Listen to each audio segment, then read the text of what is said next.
Okay Akshay give me water. Thank you.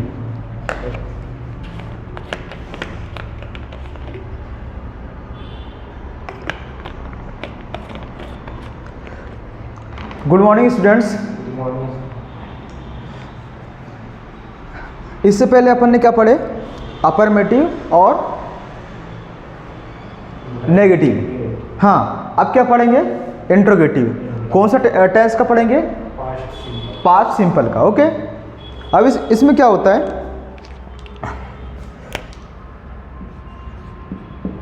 Did, देखो verb का second form आया है। किसका सेकंड फॉर्म आया है, हाँ ना V2 बोलते इसको, है ना, plus subject plus V1 plus object, right. इतने क्लियर है। हमेशा एक चीज याद रखो, जब इसका पॉजिटिव बनाएंगे तो वर्ब का सेकंड फॉर्म आता है। अब जैसे क्वेश्चन बना लो, कैसे, डिड यू स्पीक गोंडी, क्या आपने गोंडी बोला, है ना।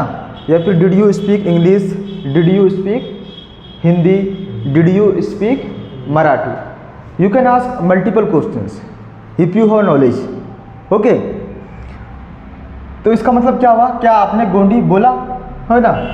मान लो किसने गोंडी नहीं बोला, है ना, या फिर गोंडी बोला, तो अगर गोंडी बोला तो दो तरीके से आंसर हो सकते हैं, yes I spoke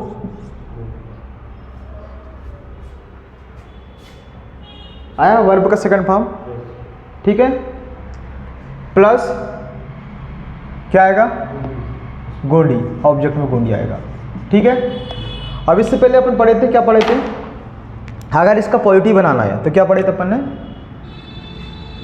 subject plus V2 plus object, ठीक है। तो सब्जेक्ट में क्या आ गए, आई आ गए, और V2 में क्या आ गए, स्पीक का सेकंड फॉर्म स्पोक, और ऑब्जेक्ट में क्या आ गए, गोंडी आ गए, right. Yes I spoke Gondi, yes मैंने गोंडी बोला, ठीक है।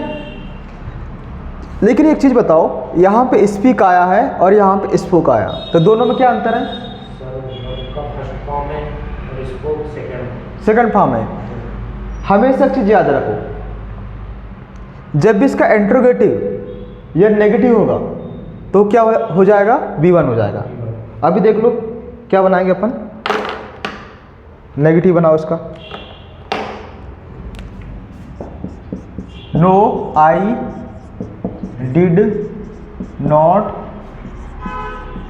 स्पीक गोंडी, मैंने गोंडी नहीं बोला, ठीक है। इसका मतलब क्या हुआ, no I did not speak Gondi. अब बताओ यहाँ पे शिखर, अक्षय,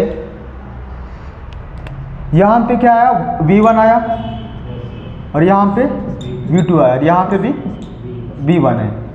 तो हमेशा याद रखो, इसका दूसरा ट्रिक ये भी कर सकते हो कि पूरे सेंटेंस में ऑलरेडी वर्ब का सेकंड फॉर्म आ चुका है, राइट। ये वर्ब का सेकंड फॉर्म ऑलरेडी आ चुका है, इसको याद रखने का तरीका बता रहा हूँ, है ना। तो क्या पूरे सेंटेंस में ऑलरेडी वर्ब का सेकंड फॉर्म आया है, तो एक सेंटेंस में वर्ब के सेम फॉर्म नहीं रहेंगे। ये वर्ब का सेकंड फॉर्म है तो ऑटोमेटिक ये वर्ब का फर्स्ट फॉर्म हो जाएगा, ये याद रखने का तरीका है, ठीक है। तो ठीक है, वर्ब का फर्स्ट फॉर्म क्या होता है, do, second form did, third form done होता है ना। तो जब इसका नेगेटिव अपन बना रहे हैं, I did not speak Gondi, ठीक है, तो रीजन इसका ये वाला समझ लेना, दिस इज इंपॉर्टेंट। ये ऑलरेडी सेंटेंस में वर्ब का सेकंड फॉर्म आया है, that's why we can not use same form in the sentence, right. इसमें भी अपन यही किए, यहाँ पे क्या है, डिड, ये क्या है, वर्ब का सेकंड फॉर्म है ना। तो दैट्स वाई अपन ने यहाँ पे क्या, वर्ब का फर्स्ट फॉर्म यूज किया, ठीक है। लेकिन एक चीज़ और, किसकी बात करूँगा मैं? प्रेजेंट सिंपल की। किसकी बात करूँगा? प्रेजेंट सिंपल में। तो वहाँ बोलोगे सर वहाँ पे डू आता है, do you speak English, do you speak Gondi, तो वहाँ पे ऐसा क्यों होता है ना? ये क्वेश्चन हो सकता है ना? तो उसमें कंफ्यूज नहीं होना है, ये सिर्फ आपने याद रखने का तरीका बताया हमने, एक ट्रिक बता रहा हूँ। क्या बता रहा हूँ? ट्रिक बता रहा हूँ, और स्पेशली कौन सा टेंस के लिए? पास्ट सिंपल के लिए। ओके, तो डियर स्टूडेंट्स इसको आप नोट्स कर लेना, आज इसका दूसरा मैं बता रहा हूँ आगे का, है ना? Okay,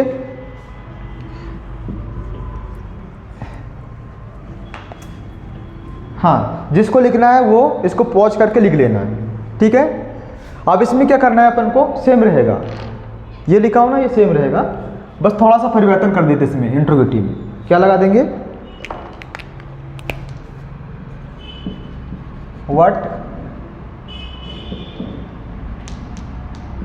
what time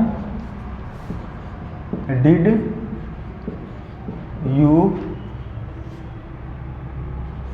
go to school yesterday? ठीक है, मतलब तुम स्कूल कब गए थे? कब की बात है? कल की बात है ना? तो what time did you go to school yesterday. देखो इससे पहले अपन ने क्या पढ़े? इंट्रोगेटिव। पहले की डिड आया था, उसके बाद सब्जेक्ट आया था, उसके बाद वर्ब आया था, उसके बाद ऑब्जेक्ट आया था। सेम है, बस कंडीशन अपन ने आगे ये व्हाट टाइम जोड़ दिया, है ना? तो पहले क्वेश्चन ये था कि क्या तुम कोचिंग या कॉलेज गए थे कि नहीं गए थे, लेकिन अब क्या टाइम पूछ रहे हैं, है ना? कंफर्म है कि वो स्कूल गया था, लेकिन किस टाइम स्कूल गया था। तो आंसर करोगे कैसे आएगा? आई गो का सेकंड फॉर्म क्या होता है? Went. I went to school. अब टाइम बताना है, पूछा व्हाट टाइम, तो I went to school 10 o'clock। Okay, ऐसा भी लिख सकते हो या फिर ऐसा भी लिख सकते हो, आई वेंट टू स्कूल 8:10 o'clock। ठीक है, दोनों सही है, लेकिन अगर प्रीपोजिशन यूज करते हो तो ये सही होता है, लेकिन स्पोकन में उतना ग्रामर का महत्व नहीं रखता है। ओके, अब सेकंड क्वेश्चन करो कि मान लो तुम कोचिंग आए हो, है ना? अब तुम 10 मिनट से वेट कर रहा हो, फिर जैसे मैं आऊँगा तो पूछूंगा अक्षय तुम कोचिंग कब आए हो, तो कैसे पूछूंगा? What time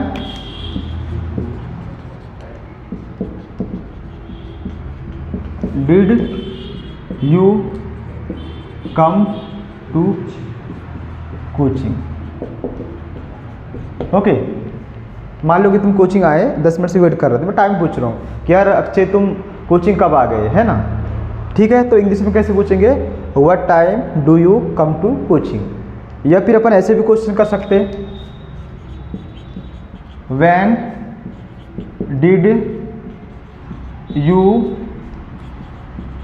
come to coaching. दोनों तरीका सही है, ठीक है? चाहे आप ऐसा पूछ सकते हो what time do you come to coaching, या फिर व्हाट टाइम नहीं, when do you come to coaching. इसका आंसर एक ही होगा, ठीक है? क्या होगा? कितने बजे आए थे कोचिंग? 8 o'clock, 7 o'clock। मान लो 7 o'clock में कोचिंग आया, तो कैसे बोल सकते हैं अपन? आई, कम का सेकंड फॉर्म क्या होता है? कैम होता है। I came to coaching 8:07 o'clock। Okay, तो दिस इज राइट आंसर। तो ये छोटी छोटी चीज़ों को समझना है, इसी बेस पे आप बहुत सारे मल्टीपल क्वेश्चन बना सकते हो। You can make multiple questions if you have knowledge about verb, then you will make more and more sentence and you clear your doubts। okay, तो इसमें टाइम पूछ रहे हैं, इससे पहले वाले में टाइम नहीं पूछ रहे थे, कंफर्म कर रहे थे कि आप कोचिंग आए थे या नहीं आए थे। ठीक है, राइट।